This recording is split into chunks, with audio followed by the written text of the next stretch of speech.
Today's video is a free 72-hour release of the 5-part Magic Credit Sweep series. And this is where I'm giving you 35 minutes of credit sweep secrets that can be used to remove almost any account from your credit report.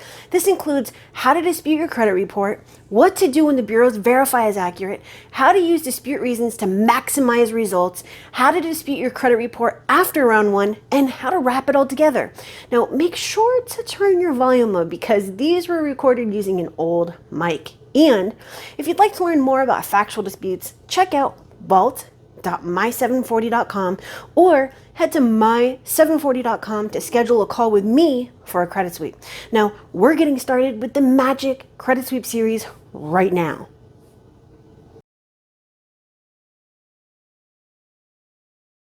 Hi, welcome to another whiteboard video. Now, this one is a little bit different because there's actually 5 parts to it, and we are looking at how to dispute. So this should be very simple, but we are breaking down the basics so that you can understand when we get a little bit more into advanced tactics, okay? So the reason that this is different is because it's 5 parts, which means that you are getting part 1 for free. This is actually part 1 that you're watching right now. And you can access parts 2 through 5 by clicking on the link down in the description. Okay, so onto the board. Now, what I did was I gave you an example account, okay? So we have Capital One, the monthly payment is $500, the balance is $15,000, the status is charge off, the date of last activity is 5/15, 9/18, and 10/15. The date of last payment is the same, 5/15, 9/18, 10/15. High balance is 14/2/25. And then the payment history for 2019 is all charged off for Experian, okay for Equifax, same for 2018, 2017, 2016, and 2015 shows the end of 2015 with charge-offs, and then 180, 120, 120, 90, 60, 60, and 30 days late. Okay, so our examples are going to be going based off this information, okay? So the first thing that we want to do is dispute the date of last activity, okay? So the reason we're doing this is because it's imperative to the reporting of the account. So what that means is that the date of last activity stipulates when this account is naturally going to fall off your credit report. So what happens, this is my question to you, what happens if you have multiple, like ranging from different months to different years, dates listed under date of last activity? That means it's going to come off on different dates. Do you want that? Absolutely not. You want for this date, and it needs to be accurate and consistent across the board. So you're normally going to see that this date is reported inconsistently. Okay, so that is why we're starting at the top. Now, this is actually the first thing on the hierarchy. Now, if you're wondering where you would actually see this, it would be on sites such as Identity IQ, and there's a couple others that do show the date of last activity. So this is very, very, very important. It's imperative that you start with this if it's listed inaccurately, okay? And the reason, just a side note that I'm breaking this down, is because a lot of people do not understand, and I'm going based off, normally always, the comments on my videos, where to start. What are you looking for? How do you even know, if you should dispute this over this, and does this mean this? So this is why we're breaking this down, okay? And just so you know, I am working my way backwards, so I apologize. Part 1, which is this video, is how to dispute. Part 2 is how to deal with the bureaus and their verification, okay? What do you do when they verify? Part 3 is how to dispute past round 1. Part 4 is how to maximize results with reasons. And then part 5 is wrapping it all together, okay? All right, so now you've disputed the date of last activity. Now, based off the information over here, you would now dispute the date of last payment, because in this easy example, they're the same, okay? So date of last activity, date of last payment. Now, why do we want to dispute the date of last payment? Because it is not the same. Okay, so a lot of the time you will see one bureau that just didn't update for a period of time, whether it's years or whether it's months, and then the other two bureaus are going to report the same information. Use it to your advantage to get the account removed. Okay, so remember in this example, it is a charged off account. Okay, so you did the data loss activity, you did the data loss payment. Now what? If you're looking at the hierarchy that you can find at expertcreditsweeps.com/hierarchy, you're going to see that it is the payment history. Okay, so they can't be reporting all of this crap, all right? There should not be any activity past the close date. Okay, and this will differ depending on where you pull your credit report. Now, why is Equifax reporting okay? That means that you actually are paid on time. So then, if that's so, then why is the balance 15,000 and why was it closed in 2015? You get what I'm saying? You need to use just very simple logic with this. Okay, so now we did the history. Let's go to monthly payment. Now you can even start with monthly payment. However, I'm trying to make this easy for you so that you can use this example looking at your own accounts. Kind of like the formula videos, right? So if we look at the monthly payment, remember I said that this is a closed account because it's charged off? So tell me why there's a monthly payment of $500 then if this is a closed account. On a closed account, whether positive or negative, there should not be a monthly payment, okay? Now, this also goes for, and I don't want to confuse you, but this also goes for accounts that are transferred or those that are sold. If it is transferred or sold, there should be no past due, no balance, and no monthly payment if it is transferred, okay, or sold.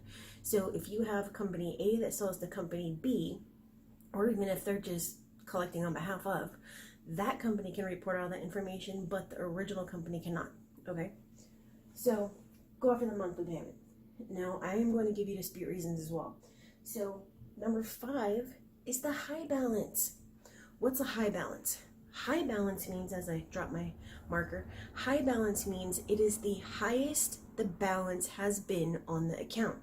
So then explain to me why I'm seeing that the balance is 15,000, but the high balance is 14,225. Doesn't make sense. It would make sense if it was the other way around. Okay, so let's look at the dispute reasons on this. So for the data loss activity, you can say data loss activity is not the same on all 3 bureaus. Delete this account. Because remember, we want it to be simple. We want to give the action, the justifier, and the reason, right? You have all of that in this dispute reason. The next one, data loss payment, would be very similar. Why are there 3 different DOLAs? Remove this account for inaccuracy. History. Why is there history reported or activity listed, right, after the date closed? Or you can put the actual date of the last payment or when the account was closed or whatever you want, okay? Monthly payment. Monthly payment on a closed account, remove for inaccuracy. And you can actually say remove for violation because that is a violation of the FCRA to report a monthly payment on a closed account. Okay, high balance. High balance should be higher than the balance. Delete for inaccuracy. So as you can see, this is a very simple process, but you need to understand what you're looking at when you see all of these figures and the information on your accounts, okay?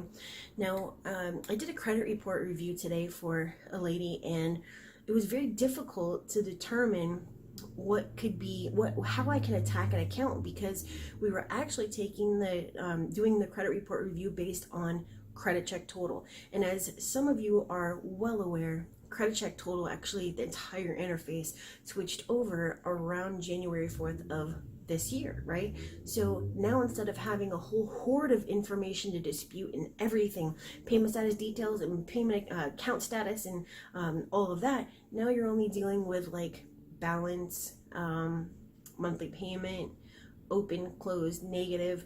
You really can't do a lot with that information. So the point behind this is that wherever you are disputing from, wherever you are getting your credit report from, it needs to have the details. It needs to have this information so that you actually have something to work with.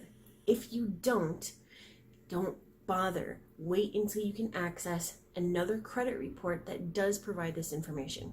Okay, so that is video 1 for you on how to dispute. And if you would like to see videos 2, 3, 4, and 5, I actually created a little mini course for you on, it literally says mini course, 5-part mini course, how to dispute.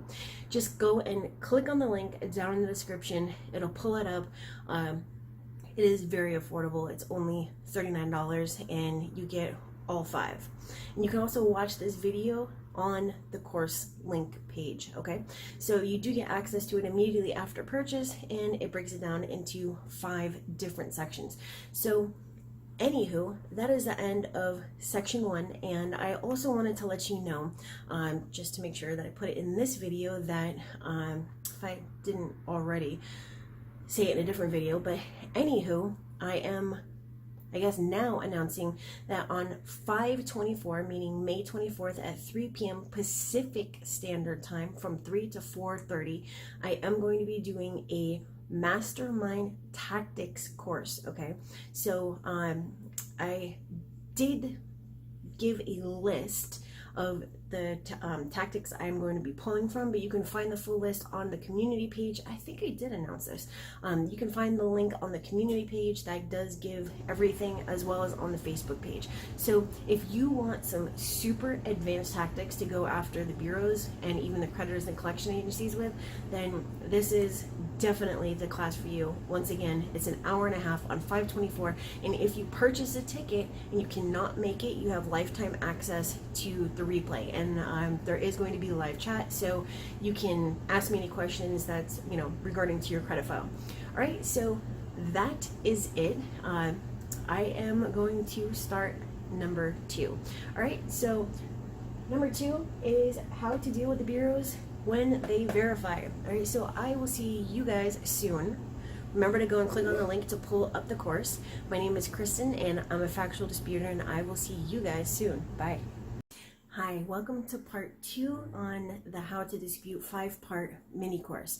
Okay, so if you recall, in part 1, I did go over our example data, but I will go over it just quickly so that you understand exactly the information that we're dealing with. Okay, so it's a Capital One account, 500 monthly payment, 15,000 balance. It is a charge-off. There are 3 different date of last activities: 5/15, 9/18, 10/15. The date of last payment is the same. The high balance is 14,225, and the payment history says all charged off after the date it was closed, and on Experian, sorry. And then on Equifax, it shows okay, going back to 2015, where it's all charged off, and then goes backwards from 180 days, 120, 120, 90, 60, 60, and 30. Okay, so this is part 2 on how to deal with the bureaus after they verify. Okay, so what I did was I created a response and your action, and this will change based on the information that repopulates on your credit report. Okay, so very quickly, I want to explain what needs to happen when you start round 2. Okay, you send off round 1, you hope for the best, you wait those 30 days from the date that it was received, you pull a new credit report, and you reanalyze the information. Okay, what has been removed, what has been deleted, what has been updated, are there new notations, is the required notice of dispute there? That is very, very important. What the required notice of dispute is, very simply just a comment right here that is going to say disputed by consumer. Okay, if that is not there, they are in violation of section 623 of the FCRA, and the account needs to be removed. It has to be there within 30 days. Now with the FDCPA, it is section 806B. Okay, so the bureaus come back and say it is verified as accurate. Now you have a ton of stuff that you can do here, right? Now you have your new information, you know the hierarchy, you need to go from the most important going down, because we're coming out with guns blazing. We're not waiting and holding back our ammunition, okay? It's not like a sales pitch where you start off small and then you come out with your big guns and you close the sale. It's the complete opposite when you're dealing with disputes, okay? Come out with your cannons. Save your squirt guns for last, all right? So they verified it as accurate.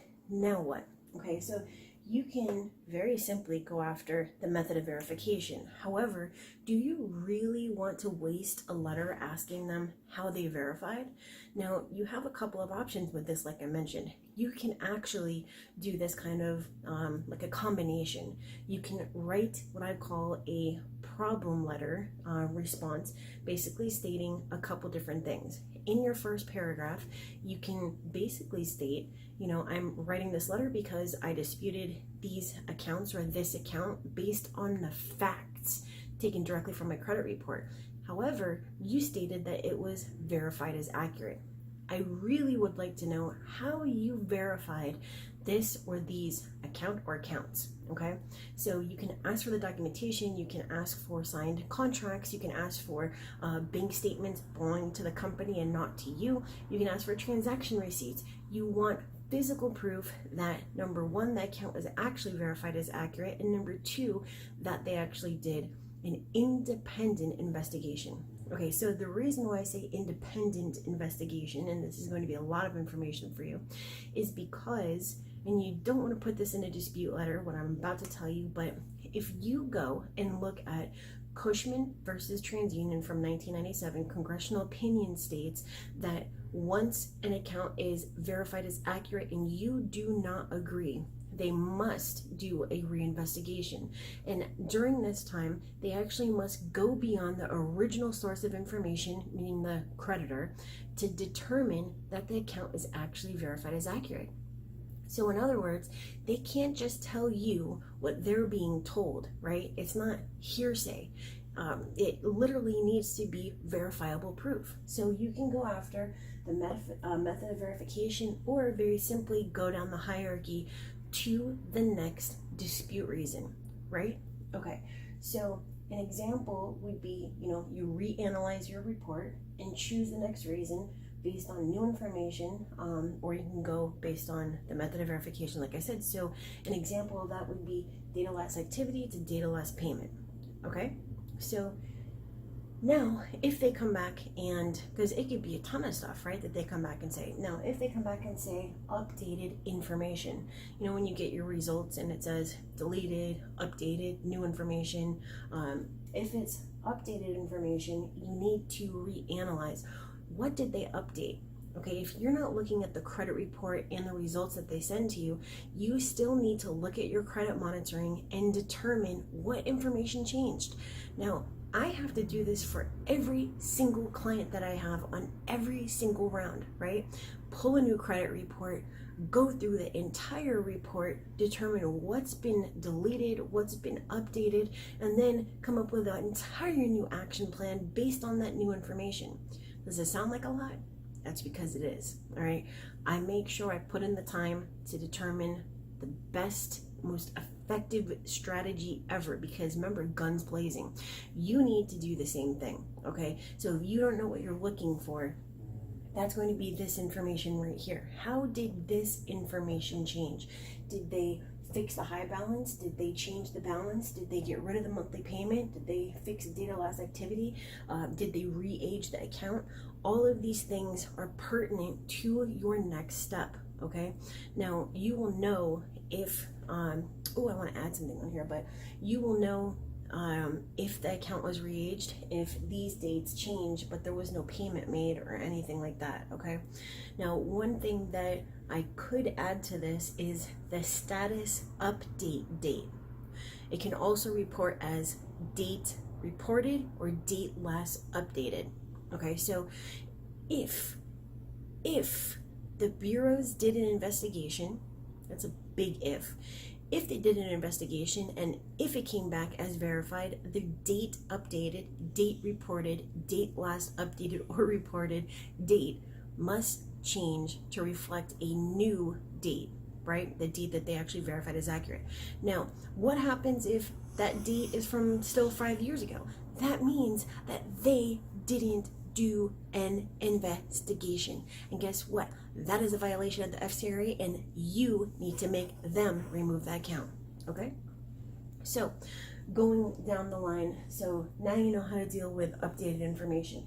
You can reanalyze and then ask for method of verification. You can choose a new dispute reason based on the new information, or you can just continue to go down. Now you're on, instead of the date less activity, now you're on the date less payment, or now you're on the date less updated, or you're on the fact that they didn't put the required notice of dispute, or you're on the high balance being less than the balance, or you're on the monthly payment. Choose the most relevant and the best dispute reason, okay? Now, what if they're playing games with you and they're saying, hey, look, we're not going to reinvestigate? Now, we did touch on this already. They're required to reinvestigate. Now, they can tell you that they're not going to reinvestigate, but what this is a scare tactic and a stall tactic. They don't want to deal with you. The bureaus have one job. It is to obtain, maintain, and sell your information. Okay, they are not there to help you. It is a huge conflict of interest. All right, so basically, remember the whole thing about Congress. You can ask for a reinvestigation. If they say they're not going to give you one, now it's a violation. You need to go after exactly what they're telling you to provide. If you look at that response, it's going to say no reinvestigation unless you have information from the original creditor, the court, or new and relevant information. Guess what that means? That means a new dispute reason. It's new because you haven't used it before, and it's relevant because it's factual, taken from your credit report, and it's information. Okay, so take that next dispute reason, send it out, and you can put all of this into your dispute letter. Okay, so what I did was, you can also go after them for failure to correct, remove, or verify factual inaccuracies, and then of course method of verification, and then like I mentioned, going after 623, failure to enter the required notice of dispute, and everything else that you have at your disposal. Now, I already mentioned this in the first video, part 1, but if you would like direct help with and to find out about different tactics that you can use against the bureaus, I do have the Mastermind Tactics class on 5/24.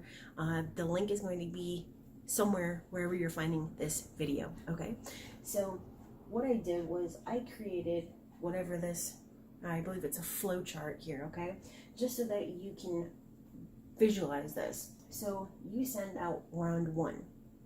They will either delete it and there's no further action on, we're looking at one account, or they're going to say it's verified. If it's verified, you go over to method of verification or new dispute reason. If they delete it, no further action. If they verify it, go to method of verification, going after the violations, or new dispute reason. If they delete it, no further action. If they verify it, use one of the problem responses and a new dispute reason. A problem response is what I showed in one of my most recent videos, where they're going to come back and say something and you need to have something to say in response to it. So let's say that they say no reinvestigation. Now you know what to do, but you have to say what you're going to say and add your new dispute reasons. Okay, that is a response to a problem letter. Now let's say that they say you didn't submit your proper identification, yet when you log on to the bureau websites, you can see that everything is in dispute. Okay, well, hold on for a second. If I did not give you my required information, my ID, my SSN, my proof of address, then why are my accounts in dispute? You're not supposed to put them in dispute unless you have my proper information. So therefore, that is a stall tactic, okay? So what if they say that your bankruptcy has been verified as accurate? Well, I didn't ask for you to go to the court. I didn't even block my or suppress my public records. Basically, what I did was I gave you factual information directly from my credit report, and I told you to remove it. So therefore, that is a failure to correct, remove, or verify factual information taken directly from my credit report. And once again, here are my dispute reasons: U.S. bankruptcy court, account number, blah blah blah. And then you put whatever your dispute reason is. So that is what a problem response is, okay? And then it just keeps on going on. Deleted, no further action, verified, and then you choose the next one, okay? So I know that there was quite a bit of information here, but it's very important for you to understand that you need to use logic with this. And as I always say in my videos, because you were using factual-based disputes, don't send templates. Please think about what you're looking at, right? Everything that you know about your credit report and how to dispute, and use very simple language, the same language that I'm speaking to you with, okay? I'm not telling you that pursuant to the whiteboard video code of 2005, it's required that you listen to me, and if you don't, then blah blah blah. No, I'm telling you, hey, look, this is a whiteboard video, this is part 2, this is what the video is going to be about, and then I go on and talk about the crap that's on the whiteboard, okay? It's the same thing as when you are in a quarrel with your spouse or your partner, right? You're not saying, well, according to the spousal code of 2005, you are required to take out the garbage, and due to the fact that you failed to take out the garbage, you are now required to, on every Friday and first Tuesday of the month, to buy me flowers and do my nails and my toes. So it doesn't work like that. You're like, no, dude, you didn't take out the garbage. I'm pissed off because of that. I feel like you're not listening to me. You're not hearing me when I say that, I work all day and it's hard for me to work all day and come home and be with the kids and take out the garbage. The least that you could do is take out the garbage and help me. You get what I'm saying? So that is the same way that you want to write your dispute letters. Very simple language, because the key to your dispute letter is in the dispute reasons, okay? So that is the end of part 2, how to deal with the bureaus when they verify your information. Part 3 is how to dispute past round 1. Kind of similar to this one, but just a little bit different. I'll see you there. Hi, welcome to part 3, how to dispute past round 1. Okay, after this we have just 2 more videos: how to maximize results with reasons, and wrapping it all together. Okay, so in part 1 we went over how to dispute.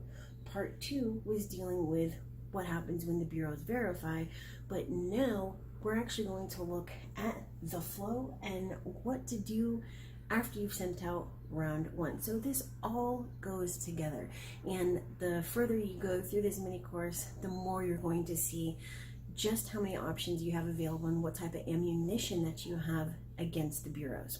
Okay, so if you remember, we have our example account. We're actually not going to look at this right now. We're going to move over here, okay? So in the middle, we have violations, and we're going to go over that at the end. Let me just move my camera. Okay, now starting with round 1, on the left, we have dispute reasons. On the right, we have ways to fight the bureaus with their violations and failure to do this and failure to do that. Okay, so it'll make sense, just watch. Okay, so round 1, going down the hierarchy, starting at the top with the most important reasons. Data loss activity. Round 2 would be data loss payment. 3, payment history. 4, high balance. 5, monthly payment. 6, status update date, or date reported, any of those. High balance. Oh, we've got high balance on here twice. We're gonna have to replace that with something. First date of delinquency, and violations. Now, in place of this, no wonder why I actually had too many. In place of this, you can literally dispute anything. So let's say that you're kind of grasping at straws right around here, you can look back at your account, and instead of disputing the date of last delinquency, you can choose this 60-day late payment right here. You can fight the fact that there are late payments after the close date. You can fight the balance. You can look at basically anything that you have reported out of 17 dispute reasons that you automatically have on every single account. Now, you also have an entirely different approach that you can take. So instead of simply going after, these are the dispute reasons that I have, you also need to look at the fact that you need to ask for method of verification. Is the required notice a dispute on there? Failure to verify, correct, or remove inaccurate information. Did they say they were not going to investigate, or did they do a independent investigation? You can fight the use of eOscar.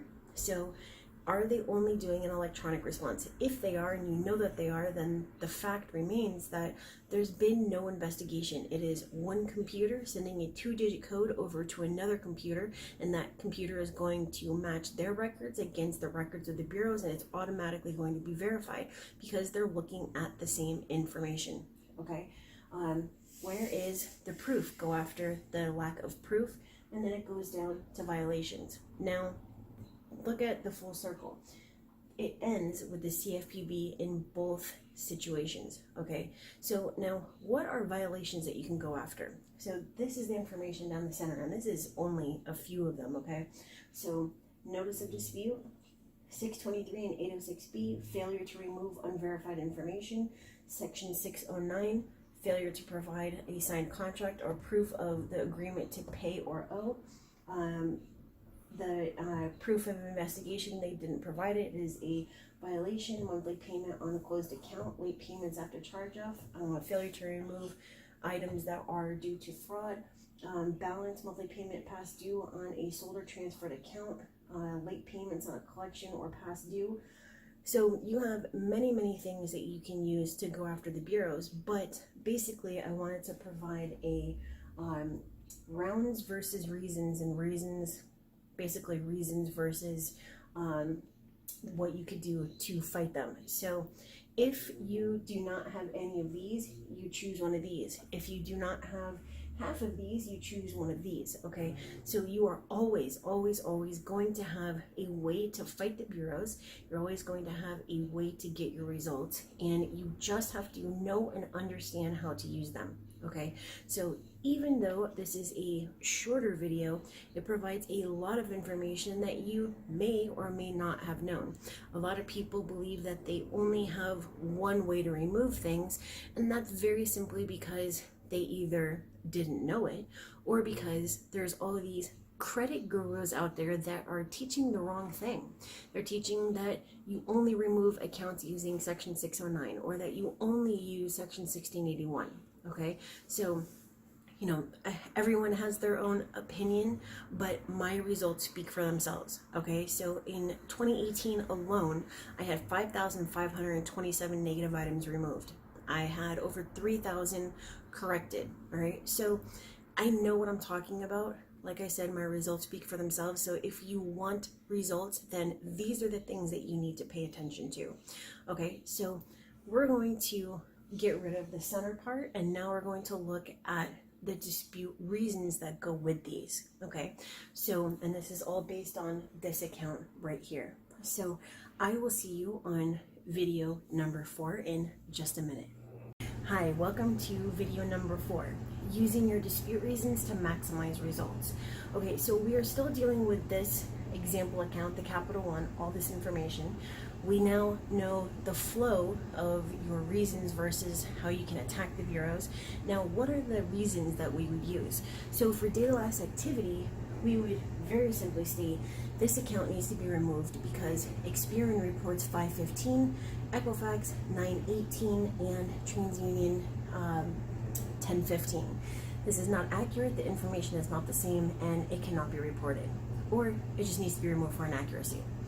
Date of last payment, so data last activity, data last payment would be the same thing, except for instead of activity, you would say payment. Okay, just remember, everything needs to be accurate, complete, and verifiable, and not only that, but consistent from report to report. It can't be 3 different dates in 2 different years. How is that possible? If you remember back on how to dispute part 1, I told you that that date is imperative to the reporting of the account. It literally states when this account's going to come off. So how can there be 3 different dates? Okay, so going down to the next one is going to be payment history. So for payment history, you can start with this first date of delinquency. You can dispute the fact that there are late payments after charge-off, anything having to do with the late payment history, but I normally recommend starting with that oldest late payment all the way back on 5/15 where it says that you were late, because it's the most difficult for them to verify. So your dispute reason would be, I paid on time May 2015 or whenever it was. Delete this account immediately for inaccuracy. Okay, going down to the high balance. This high balance is 14,222, 225, but the balance is 15,000. So because the balance is higher than the high balance, this account needs to be removed for inaccuracy. Monthly payment. The monthly payment of $500 is on a closed account. This account needs to be removed because there should not be a monthly payment on a closed account. Status update date.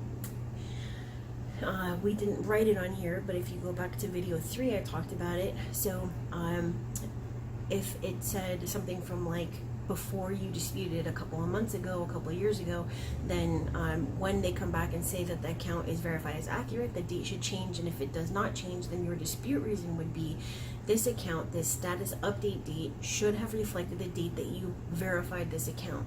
Because you didn't update it, it means that you did not verify it and you did not do an investigation, and this account needs to be removed. We already did high balance, so we already did first date of delinquency. Remember, anything with the payment history, you can dispute anything on there.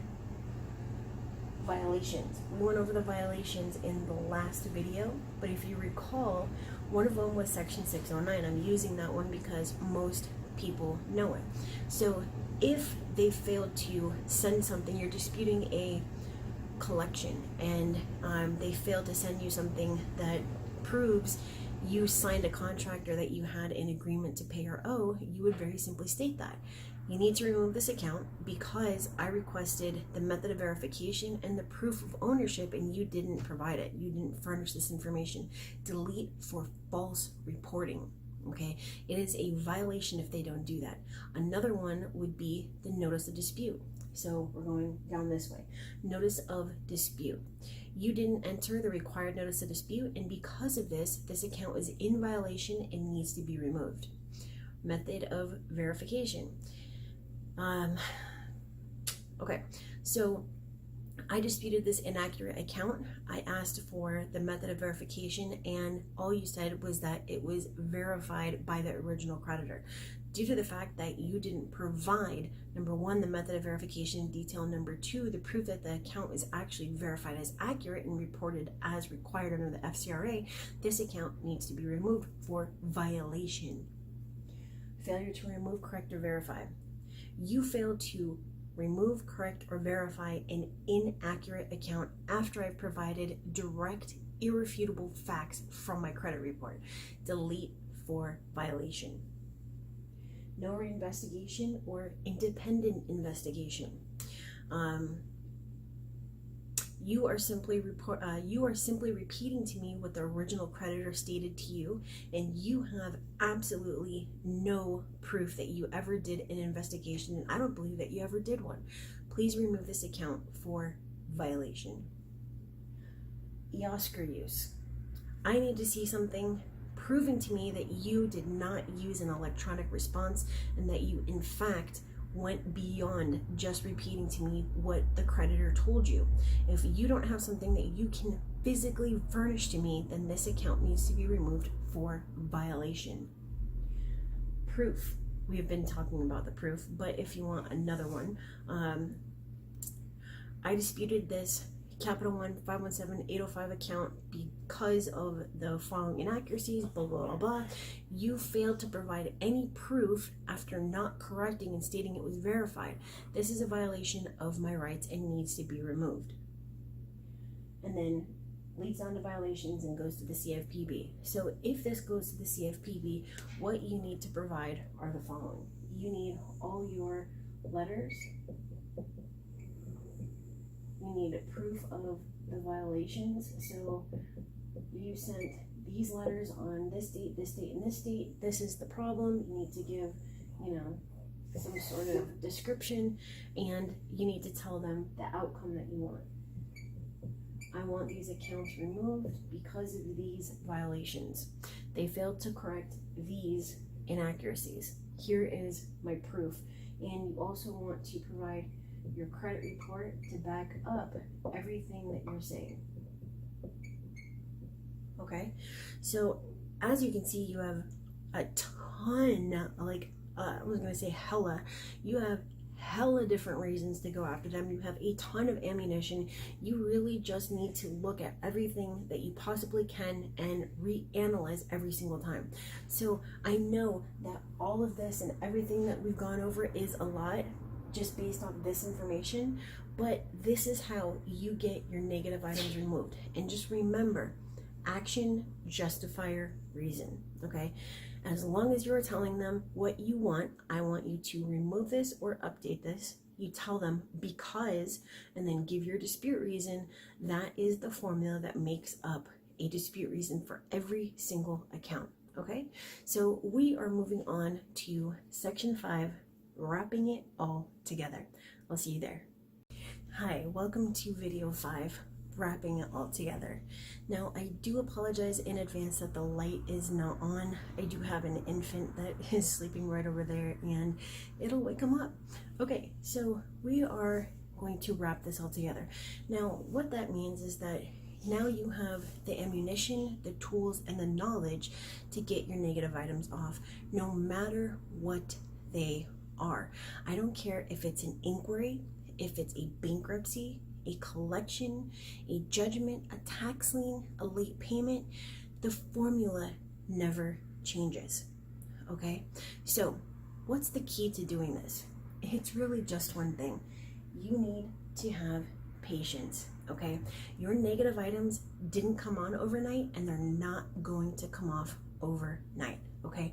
You need to apply the pressure. You need to be patient, and as a result of your patience and your pressure, and of course all your ammunition and the tools that you have at your disposal, you're going to get results, okay? So remember, like I just said, the formula never changes, okay? The formula, no matter what you are disputing, whether it's an inquiry or a bankruptcy or anything in between, the formula never changes. You need an action, a justifier, and a reason. Okay, so if we look at this example right here, please delete this collection because it is unknown.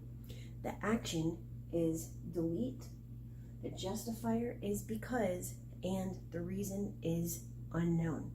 Okay, so you can literally plug anything in there and it's always going to be the same. Just the same as you know that 1 + 1 = 2 and 2 + 2 = 4. The formula, the way that you get there to get that result never changes. Only the numbers do.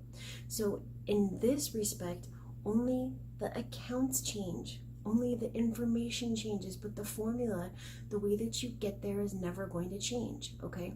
I had to create this so that you better understand how to create your effective dispute reasons, okay? So another thing I want for you to understand is that this is going to take time, just like I said. But if one thing doesn't work, that's when you go to the next. If one dispute reason doesn't get it off, go to the next one. Keep on going down that line because 100% of things don't work 100% of the time. And I'm going to add one more thing to that. If anybody tells you otherwise, they are 300% BS, okay? Nothing works all the time. That is why you have so many dispute reasons, and that's why we break down every single part of this account to look at the best way to remove it, okay? It's because it's going to take time to do it. Look, I'm going to put it this way. If it were as simple as sending out one dispute letter, then why? Why is credit a concern of millions of people? It's because it's not that simple, okay? If it were, there wouldn't be people like me. There wouldn't be, companies like Lexington and all of them, because it would be as simple, just as simple as going in to that loan officer, that dealership, anywhere where they're going to get a paycheck because of you, and they're going to start that paperwork right then. No problem. Not a problem. We'll get that off in 30 days. We'll remove that bankruptcy, the most difficult thing to remove from your credit report. Not a problem. I'm going to send you down the hall to John. John's right next to finance, and he'll remove it for you. Don't even worry about it. Okay, that's exactly what would happen, because those people want their commission, all right? Don't you think that they would be willing to actually front you the money and add it on to the end, or jack up your APR or something and pay for it out of pocket to get your negative items removed? If it were that simple, why are they not doing that? I'm gonna tell you why. Because it's not that simple. If it were that simple, I wouldn't be going through all of this, okay? So I want you to keep that in mind, and that's why you need that key right there. Patience. Okay? So if you apply the pressure, if you have the patience, if you know exactly what you're doing, and you use the tools and the ammunition that I provide to you, I promise that the result is going to be that your negative items are going to be removed. Okay? So last thing that I want to mention with wrapping this all together, and I have mentioned this, is that the worst thing that you could do is use templates, okay? If it were as simple as sending out templates, then we wouldn't be doing all of this. There wouldn't be a five-part mini course. There wouldn't be factual-based disputes. We wouldn't break down the 17 different parts of an account, and I wouldn't give you all of the flow chart and the dispute reasons and break down the violations and how you can use them and what you need to go to the CFPB with, because you would just be able to send in the same letter that hundreds of thousands of other people have also sent in, and the only difference would be your personal information. Okay, just think about that logically for a second. All right, I'm going to tell you one more thing, going even a step further than that. Did you know, this is my question to you, did you know that the very first thing that happens when your letter gets to the bureaus is that it goes right into a machine, it reads the letter, if it can, and it's going to determine that if it's a template, right? If it matches other letters that you have sent in or that others have sent in, it's automatically verified. And you're going to get a response in a couple of days, 5 to 7 days, that says, hey, we investigated, these negative items are verified as accurate, all right? So the worst thing that you could do for you, for your credit, for your future, for your finances, is send in a template. So take the time. Apply the pressure, be patient, and you're going to get your results, all right? So that is the end of this 5-part mini course. I do hope that you learned something and that you can take this information and apply it to whatever your negative item is. If you have questions, you can very, very simply go to youtube.com/expertcreditsweeps and let me know. All right, I would be happy to, when I do catch up on my comments, I would be happy to respond to it and see how I can help you. All right, now don't forget, on 5/24, I do have my Mastermind Tactics class, and it's going to be like this, but very specifically for tactics. There are 60 different tactics besides the ones that we have already gone over to get those negative items removed permanently. All right, so if you're interested in that, you can go and find the link wherever you found this course. It's going to be in there. If you've found this video after 5/24, that is okay, because you would have unlimited access to the replay. All right. So once again, thank you for purchasing this mini course. My name is Kristen. I am a factual disputer, and I will hopefully see you later. Make sure to like, comment, and subscribe on YouTube, and hit that bell for notifications so that you are always aware of when a next video comes out, because all it takes is one perfect dispute and your negative items can come off. All right, so just be patient with it and be part of the process, put that work in, and I promise you'll get there. That is it. Signing off from me to you. Have a great one. See you later.